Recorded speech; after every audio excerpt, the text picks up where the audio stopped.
आप देख रहे हैं जनता मांगे जवाब और मैं हूं आपके साथ कविता पांडे। तो आज का हमारा मुद्दा है बंगाल का रण और छत्तीसगढ़ कनेक्शन। चुनाव में पश्चिम बंगाल में, लेकिन सियासी रणनीति छत्तीसगढ़ से तय हो रही है। एक तरफ ममता बनर्जी का मजबूत किला तो दूसरी ओर बीजेपी का मिशन बंगाल विजय। लेकिन इस बार मुकाबला इसलिए खास है क्योंकि बीजेपी ने बंगाल की जंग में छत्तीसगढ़ मॉडल उतार दिया है। सीएम साय से लेकर डिप्टी सीएम तक, संगठन से लेकर बूथ स्तर तक के कार्यकर्ता तक पूरा अमला अब बंगाल में डटा हुआ है। बीजेपी का दावा है कि कार्यकर्ताओं की ताकत से फतह तय करेंगे, तो कांग्रेस का आरोप है कि बंगाल चुनाव में काले धन का इस्तेमाल करेंगे। अब सवाल यह है कि क्या छत्तीसगढ़ मॉडल बंगाल में कमाल करेगा या फिर दीदी का किला फिर रहेगा अडिग। आज इसी पर चर्चा करेंगे, उस पर एक छोटी सी रिपोर्ट देखेंगे।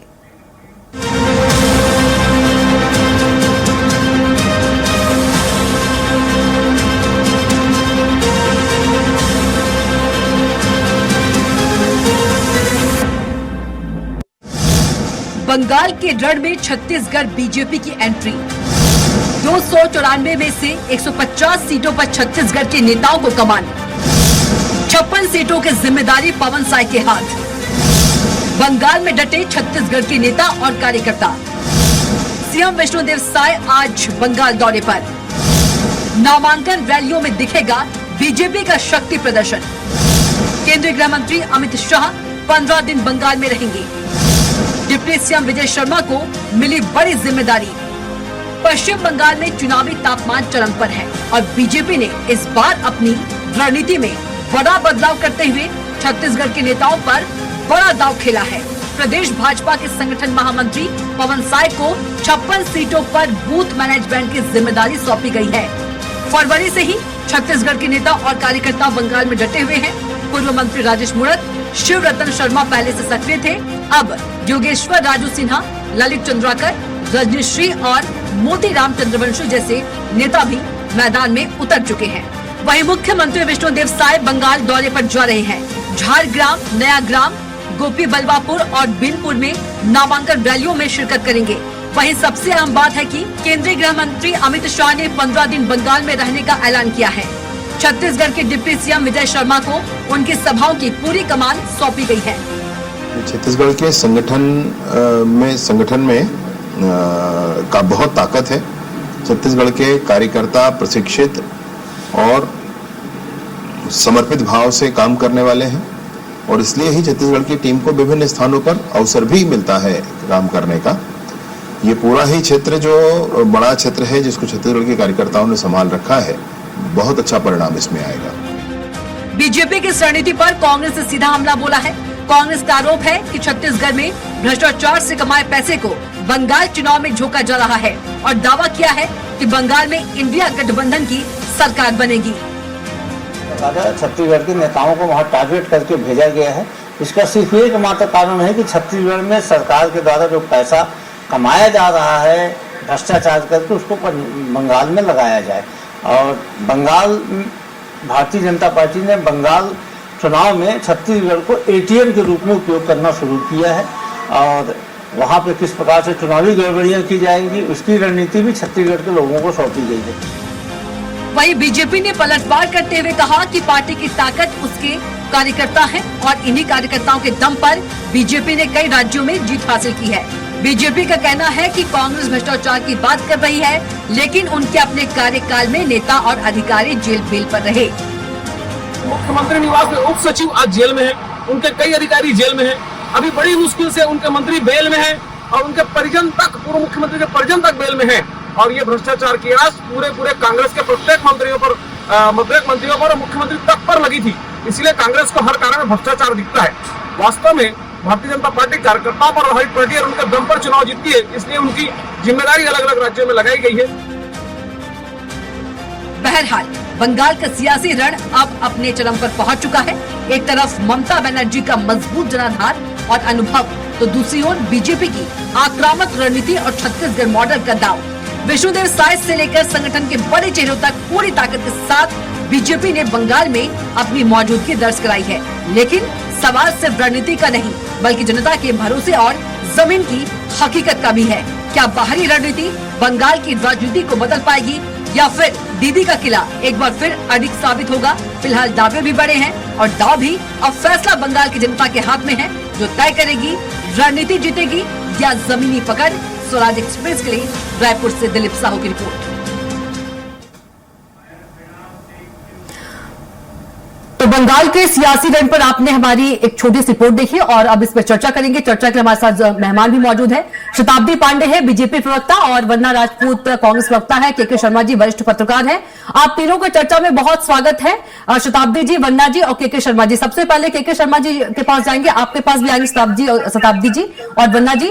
के शर्मा जी, 29 और 23 अप्रैल को पश्चिम बंगाल में विधानसभा चुनाव है और यदि हम बात करें तो सीएम साय से लेकर डिप्टी सीएम, संगठन, कार्यकर्ता सभी को पश्चिम बंगाल में उतार दिया गया है। 294 में से 150 सीटों पर छत्तीसगढ़ के नेताओं को कमान दी गई है और अभी हमने सुना कि विजय शर्मा कह रहे थे छत्तीसगढ़ में संगठन में बहुत ताकत है। तो किस तरह से देखते हैं, क्या ताकत जो है जीत दिला पाएगी? निश्चित रूप से भाजपा का अश्वमेध का घोड़ा जीत का कहें, वो बंगाल में कहीं अटक रहा है। वो बंगाल मिशन है अमित शाह का, जिस तरह से उत्तर प्रदेश में वो एक मजबूत किला बनाने में सफल रहे, क्या बंगाल में वो स्थिति बनेगी?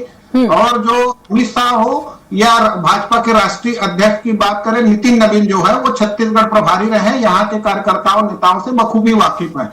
विजय शर्मा की बात लगातार हो रही है तो अमित शाह उनको केंद्रीय गृह मंत्री हैं, ये राज्य में गृह मंत्री हैं और नक्सली उन्मूलन में दोनों के कॉम्बिनेशन को जनता ने देखा है। अब आगे बात आती है संगठन को लेकर। निश्चित रूप से भाजपा में संगठन की क्षमता छत्तीसगढ़ ने हमेशा हर बार दिखाई है। छत्तीसगढ़ की संगठन क्षमता की बात करें तो ये भाजपा अध्यक्ष रहे विजय शर्मा जी, राजेश मूणत जी भाजपा अध्यक्ष रहे, राजेश मूणत 3 बार मंत्री रहे और पहली बार विधायक बनते हैं उनको गृह मंत्री जैसा महत्वपूर्ण पद विजय शर्मा को मिला है, जो कवर्धा हिंसा की देन कहा जा सकता है। उसके बाद उनके लगातार हुआ और मोहम्मद अकबर जैसे दिग्गज नेता को पराजित करने में सफल हुए थे।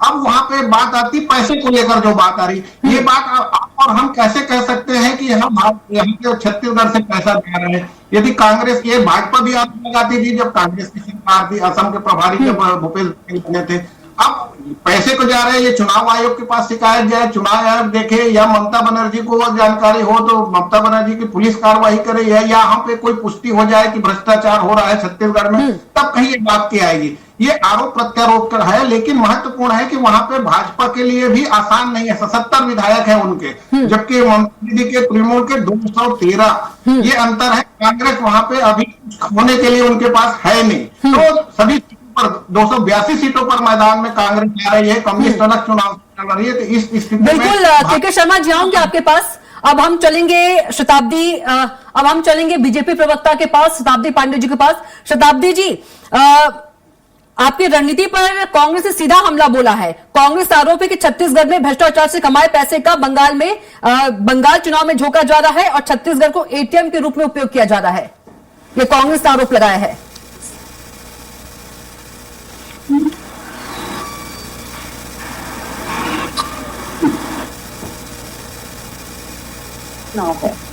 और ये तुष्टीकरण बनाम लोकतंत्र का चुनाव है। जिस प्रकार से तुष्टीकरण बंगाल में बढ़ गया था, वहां लोकतंत्र की स्थापना करने के लिए भारतीय जनता पार्टी की न केवल छत्तीसगढ़ की पूरी टीम, अपितु पूरे देश की टीम ने वहां पर अपने आप को लगा रखा है। पूरे देश के लिए भारतीय जनता पार्टी एक राष्ट्रीय पार्टी है और देश प्रथम, राष्ट्र प्रथम हमारा प्रमुख ध्येय वाक्य है। इसको ध्यान में रखते हुए भारतीय जनता पार्टी ने जो छत्तीसगढ़ में एक छत्तीसगढ़ मॉडल प्रस्तुत किया है संगठन और सुशासन का, इसकी वजह से वहां पर हम गए हैं। और ये जो आरोप लगा रहे हैं काले धन का और ये सब से इनकी खुद की काली सोच है, क्योंकि स्वयं ने काले कारनामे किए हैं, स्वयं ने इतने घोटाले किए हैं। और इनसे मैं पूछना चाहती हूँ कि कहाँ है इनके रामगोपाल अग्रवाल, जो कांग्रेस कार्यालय में 850 करोड़ रुपए रखवाते हुए वीडियो जारी हुआ, जो उन्होंने वो कहाँ है, वो कहाँ छुपे हुए? और ये किस प्रकार से सोनिया जी और राहुल के एटीएम बने हुए थे। तो ये दूसरों के ऊपर इस प्रकार के आरोप लगाने के पहले इनको अपने गिरेबान में झांक लेना चाहिए और नैतिकता से बात करनी चाहिए। ये स्वयं जेल में है या स्वयं बेल पर है, तो ऐसे लोगों को अधिकार नहीं है इस प्रकार की बातें करने का। वास्तव में भारतीय जनता पार्टी में बूथ से हम अपने संगठन को मजबूत करते हैं। और जितने लोग आज वहां गए हैं एक कार्यकर्ता के रूप में कार्य कर रहे हैं। आप देखिए सीएम, डिप्टी सीएम, बड़े बड़े मंत्री, सभी लोग वहां पर कार्यकर्ता के रूप में कार्य कर रहे हैं। यही डिफरेंस है हमारा और अन्य पार्टियों में। तो हम जो भारतीय जनता पार्टी है, संगठन को प्रमुख मानते हैं, संगठन के आदेश को मानते हैं, अनुशासित रूप में काम करते हैं और बंगाल की जनता को न्याय दिलाना, ये भारतीय जनता पार्टी का मुख्य उद्देश्य है। ठीक है। वंदना राजपूत जी के पास चलेंगे। वंदना जी, शताब्दी जी आरोप पर पलटवार किया है। उन्होंने कहा है कि कांग्रेस की खुद काली सोच है, इसलिए इस तरह से आरोप लगा रहे हैं।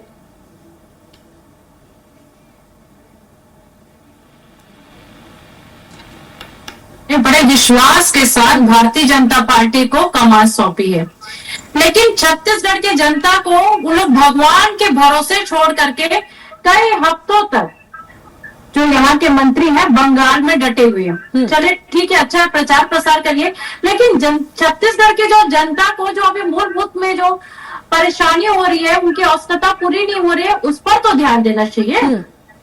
आप देखेंगे कि छत्तीसगढ़ के जो खून पसीने की जनता की कमाई है, आप उसको बंगाल में चुनाव प्रचार में उड़ा रहे हैं।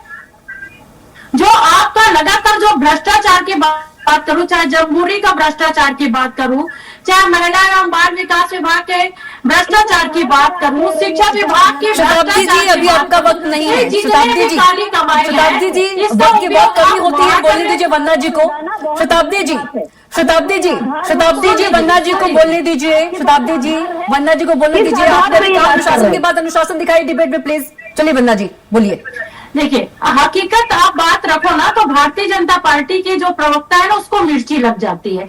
आप देखेंगे कि ओपी चौधरी वित्त मंत्री की बात करूं मैं, पिछले कई दिनों से अपना बोरिया बिस्तर लेकर के बंगाल में है और यहाँ हमारे जो डीएड के अभ्यर्थी हैं पिछले 3 महीने से लगातार आंदोलन कर रहे हैं। इसके लिए वित्त मंत्री जी के पास, भारतीय जनता पार्टी के सरकार के पास फंड नहीं है और जो डीएड अभ्यर्थी है मुलाकात भी नहीं करते, कितनी शर्म की बात है। वो जो बच्चे हैं कभी जल में समा रहे हैं, कभी अग्नि से जल रहे हैं, तो कभी पुलिस के मार खा रहे हैं, लेकिन वह भारतीय जनता पार्टी के नेता कोई उससे जाकर के मुलाकात नहीं कर रहे हैं। ये भारतीय जनता पार्टी की सरकार है। और सुशासन की बात कर रहे थे आप, कौन से सुशासन की बात कर रहे हैं? लगातार यहाँ पर महिलाओं पर अत्याचार, अनाचार, बलात्कार की घटनाएं बढ़ती जा रही है। आप कौन से सुशासन की बात करते हैं?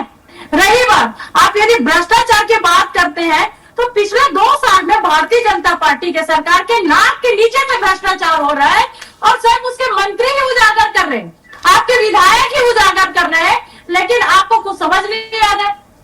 अब भारतीय जनता पार्टी की कथनी और करनी में कितना अंतर है आज जनता बहुत अच्छे से समझ गई है। आप छत्तीसगढ़ के मॉडल की बात कर रहे हैं, आप गुजरात मॉडल की चर्चा नहीं करेंगे क्या? क्योंकि गुजरात मॉडल तो फ्लॉप हो गया। ठीक है, वंदना जी के शर्मा जी के पास चलेंगे। वंदना जी के शर्मा जी के पास चलेंगे। जी के शर्मा जी, पश्चिम बंगाल पर हम बात करेंगे। छत्तीसगढ़ मॉडल जो अपनाया जा रहा है, किसानों को समर्थन मूल्य से अधिक राशि देना एक बड़ा विषय है। दूसरा महतारी वंदन, जब घोषणा आएगा तो समझ में आएगा कि इन विषयों को वहां शामिल किया जाता है क्या महिलाओं के लिए। और दूसरा चीज है वहां पे घुसपैठिए का एक बड़ा मामला रहा है बंगाल, SIR में भी इस तरह से बातें आई है। उन सबको लेकर भाजपा की केंद्र सरकार केंद्र में बैठी है, वो वहां जाके जो हिंदुत्व के मुद्दे को लेकर मैदान में उतर रही है, तो वो किस ढंग से वहां पे जनता उसको रिएक्ट करती है ये देखना है। संघर्ष है, जिस तरह से लोकसभा चुनाव में आप देखेंगे भाजपा की सीटों की संख्या जो है घट जाती है, 18 से 12 हो जाती है और जो तृणमूल है वो 22 से 29। और ममता दीदी को तो पुष्पित पल्लवित करने का काम कांग्रेस और भाजपा ने ही किया है। केंद्र में लगातार मंत्री रही, कांग्रेस के में रही, फिर वो जाके वो अलग से तृणमूल कांग्रेस होता है, अब वो अलग अलग चुनाव लड़ रहे हैं। कांग्रेस सभी सीटों पर अलग से चुनाव लड़ने की बात कह रही, भाजपा पूरी तरह मैदान में है, अमित शाह वहां डटे हुए हैं। छत्तीसगढ़ मॉडल की बात करें तो यहाँ के जो मोदी की गारंटी है उसमें किन विषयों को वहां शामिल किया जाता है और मुद्दों के आधार पर राजनीति को वहां स्वीकार किया जाता है कि ध्रुवीकरण और तुष्टीकरण की जो बात कही जा रही है ये एक बड़ा विषय फैक्टर वहां बन के आते हैं। चुनाव प्रक्रिया जैसे आगे बढ़ेगी, मुझे लगता है कि बंगाल के जो स्थिति है वो क्लियर होते जाएगी। अभी फिलहाल छत्तीसगढ़ की जो बात आ रही है, तो भ्रष्टाचार के लिए क्या जनता को यह सोचने का विषय नहीं है क्या चुनाव के कारण ही भ्रष्टाचार होता है? क्या भ्रष्टाचार का पैसा चुनाव में लगता है? क्या चुनाव आयोग उसमें क्या कर रही है? चुनाव को निष्पक्ष रूप से बिना लालच के मतदान करने से ज्यादा बेहतर रिजल्ट आएगा क्या? ये जनता को सोचना है। ये तो पुष्टि कैसे हो पाएगा जब तक कोई पकड़ नहीं आया, किसी को चोट कैसे कह सकते हैं? यही स्थिति है। भ्रष्टाचार को लेकर जनता क्या महसूस कर रही है? कांग्रेस जो आरोप लगा रही है उसको, या भाजपा जो सरकार में है इसी भ्रष्टाचार के जीरो टॉलरेंस और गुड गवर्नेंस को लेकर चुनाव जीती है, वो क्या स्थिति में? ये तो जनता के ऊपर निर्भर है। नक्सली हिंसा मुक्ति को लेकर यहाँ बात ठीक है शताब्दी जी बस चलेंगे। शर्मा जी शताब्दी जी आप कुछ बोल रही थी, अब आप बोलिए। बीजेपी की प्रवक्ता वर्सेस कांग्रेस की प्रवक्ता। कांग्रेस की प्रवक्ता बोल रही तो निश्चित रूप से मुझे उस समय नहीं तो स्क्रीन पर तो यही आएगा ना कि भाई वो बोल रही है और मैं चुपचाप। तो फिर अगर आप डिबेट का देखिए जो डिबेट समझ रहे ना कि बिल्कुल। अब आप मुद्दे पे बात कीजिए शताब्दी जी, मुद्दे पे बात कीजिए। डिबेट के फॉर्मेट पर आप फिर स्क्रीन पर मत दिखाइए, मुझे स्पष्ट दिखाइए या उनको दिखाइए। खैर मैं ये कहना चाहूंगी कि कांग्रेस की प्रवक्ता जिस तरीके से आरोप लगा रही है कि यहाँ पर छत्तीसगढ़ के लोगों को ऐसे ही छोड़कर चले गए हैं और दूसरे राज्य में क्यों चले गए, मेरा ये कहना है कि इनकी दृष्टि जो है ना वो केवल खंडित है, वो केवल राज्य तक सीमित है। जबकि भारतीय जनता पार्टी संपूर्ण भारत के दृष्टिकोण से कार्य करने वाली पार्टी है और इनके पास राज्यों तक सीमित दृष्टि होने के साथ ही कमजोर नेतृत्व है। हमारे नेतृत्व के आधार पर जिस प्रकार से जिस राज्य में जैसी आवश्यकता होती है कार्यकर्ताओं को भेजा जाता है और हमने जीत हासिल करके दिखाई है। विशेष तौर पर मैं कहूंगी कि आज बंगाल की अस्मिता की लड़ाई है, बंगाली अस्मिता की लड़ाई है। आज बंगाल लोकतंत्र खतरे में है। बंगाल में आज वहां तुष्टीकरण की नीति है, हिंसा है, भ्रष्टाचार है। इसको दूर करने के लिए छत्तीसगढ़ में जिस प्रकार से एक मॉडल स्थापित किया भारतीय जनता पार्टी ने, इतनी बड़ी सफलता प्राप्त की नक्सल जैसी समस्या से, आज सारी गारंटी पूरी कर रहे हैं। इस प्रकार का हम यहाँ पर अच्छे से हमारी जनता की सेवा में लगे हुए हैं और साथ ही वन नेशन वन विजन को लेकर हम चलते हैं। इसलिए हमारे कार्यकर्ता आज बंगाल में है। वक्त की कमी है, वंदना जी के पास चलेंगे। जी वंदना जी जवाब दीजिए। देखिए लोकतंत्र खतरे में जो बता रही है मेरी बड़ी बहन, वाकई में 2014 के बाद लोकतंत्र खतरे में है, क्योंकि जो पारदर्शिता के साथ पहले जो चुनाव होती थी अब पारदर्शिता खत्म हो गई है। भारतीय जनता पार्टी के जो नेता है वो अपने ऊपर अपने जैसे परिभाषित करते हैं और अपने परिभाषित किए गए नेताओं के हिसाब से चुनाव आयोग काम करता है। आज आप निष्पक्ष चुनाव नहीं दे पाएंगे। जनता यही चाहती है कि निष्पक्ष चुनाव हो, चाहे आप जिस पार्टी को भी वोट कर रहे हैं उस पार्टी को वो वोट मिलना चाहिए। लेकिन भारतीय जनता पार्टी की सरकार में, क्योंकि मालूम है कि केंद्र में मोदी सरकार कुछ ऐसा अच्छा उतना वर्क नहीं कर पा रही है जितना वो वादा की थी। चाहे महंगाई की बात करूं, चाहे बेटी की सुरक्षा की बात करूं, ये बहुत सारे ऐसे मुद्दे हैं, चाहे रोजगार की बात करूं, एक भी कार्य में वो सफल नहीं हो पाए। हर एक नीति फेल हो गई है, जिसके कारण बलपूर्वक हो चाहे छल पूर्वक हो भारतीय जनता पार्टी बंगाल के चुनाव में लगे हैं। बिल्कुल वंदना जी, बिल्कुल वंदना जी वक्त की कमी है। के शर्मा जी के पास चलेंगे। के शर्मा जी छोटा सा जवाब दे दीजिए एक लाइन में जल्दी से, क्योंकि क्लोज करना है। बंगाल का चुनाव की दृष्टि से ज्यादा महत्वपूर्ण है। कांग्रेस वहां अकेले चुनाव लड़ रही है तो वहां संगठन के स्तर पर कितनी मजबूती मिलती है या ममता दीदी को नुकसान पहुंचता है कि फायदा पहुंचता है, ये तमाम विषय जो है आने वाले समय में होगा। लेकिन छत्तीसगढ़ के संगठन और सत्ता के जो मुख्यमंत्री कहें, जो प्रदेशाध्यक्ष रहे या गृह मंत्री की बात कहें, जो भाजपा अध्यक्ष रहे, ये सबका वहां क्या प्रभाव पड़ता है, कितनी क्षमता लगती है। लेकिन राष्ट्रीय बिल्कुल के शर्मा जी वक्त की कमी से यहीं पर डिबेट को रोकना होगा। शताब्दी जी आपका बहुत धन्यवाद और वंदना राजपूत जी आपका बहुत धन्यवाद और के शर्मा जी आपका बहुत धन्यवाद चर्चा में शामिल होने के लिए। तो फिलहाल के जनता मांगे जवाब इतना ही। आप देखते रहिए स्वराज एक्सप्रेस। नमस्कार।